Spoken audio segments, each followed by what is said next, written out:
So here at Nucleus, our testing of Paragon Espresso came with the understanding that everybody likes to drink their coffee different. Now I know a lot of people that love to keep their espresso closer to that more traditional 1:2 ratio, while others like to stretch their shots out, opening the coffee up to more like that 1:3, even 1:4 style modern espresso. So we did testing with Paragon Espresso with a lot of different roast profiles and extraction styles, especially different ratios, in order to find out how it works with coffee and whether it's a benefit to all.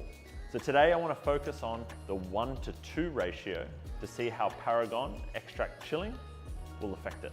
So as we change our ratio and style of espresso from more traditional 1:2 to that more stretched out 1:3, 1:4, more modern espresso, we'll often need to change other variables to give the optimal taste experience. So things like cup shape change, whether the espresso is as good hot or cool, the temperature, pressure, all different variables are going to often change. So it makes sense when we're applying our extract chilling that we're going to change the application of that to give the best result. So today I'm going to focus a little more on that 1:2 style ratio.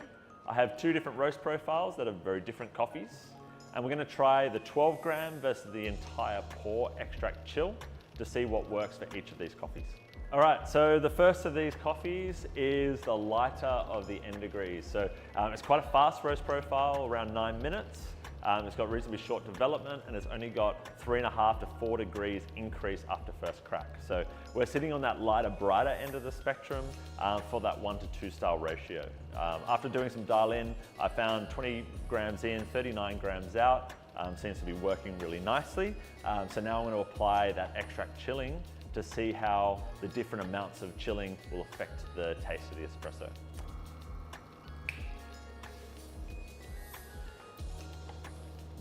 All right, so here we have ideal brew recipe for this coffee. It's tasting really good to start with, but I'm going to see how this steps up. I've got the 12 gram extract chill. I'm going to start with that.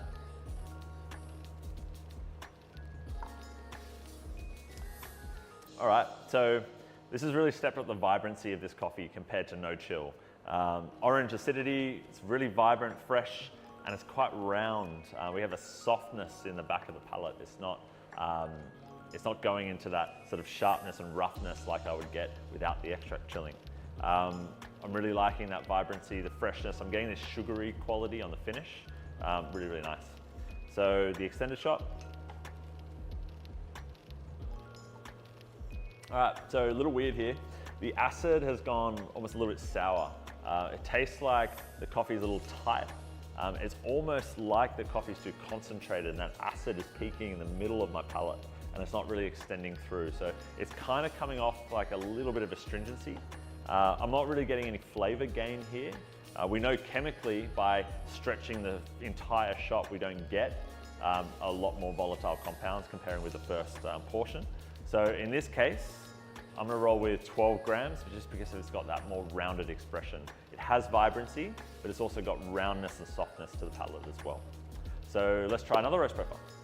All right, so coffee number 2, and a little bit more developed profile, 4.5 degrees increase after first crack, so a little bit more color on it, 2% more development, and 30 seconds more roast time. So I've dialed this coffee in to a little bit higher dose to get a little bit less out of it. Because it's really rounded. Acidity is definitely sitting lower on the palate. So 21 in, 40 grams out, and the coffee's tasting quite nice. So now we're going to apply extract chilling, 12 and entire pour. So hit numbers again, 21 in, 40 out. So in my mind, it feels like, because this coffee has that lower acid profile, that we want to maximize extract chilling to increase the vibrancy. But we're going to have a taste and just see how things turn out. So 12 grams.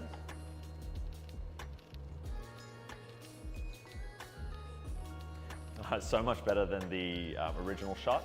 That vibrancy has just reduced some of that heaviness. Had a little bit of tannin grip in the back of the palate. That's now smoothed out, which is a really nice change.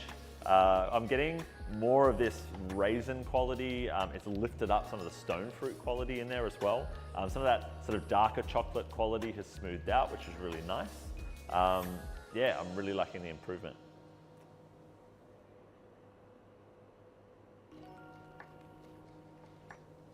All right, so entire pour has brought some sharpness in the acid. I'm seeing a little bit of astringency in the back palate. It hasn't necessarily given this coffee more vibrancy compared with the 12 gram, which is interesting. I would expect to bring more lightness and brightness, but in fact it's made it a little bit sharp, a little bit sour. So for that more traditional style espresso, this is following the similar kind of tendency that I found with a lot of different coffees. But of course, if you're running 1 to 2 style espressos, try 12 grams versus the entire pour. See if you get a little bit of that sourness or astringency on the palate with that entire pour. And of course, do which one tastes best. This tendency seems to work for me, but I'd love to hear from you what you find out in the comments below.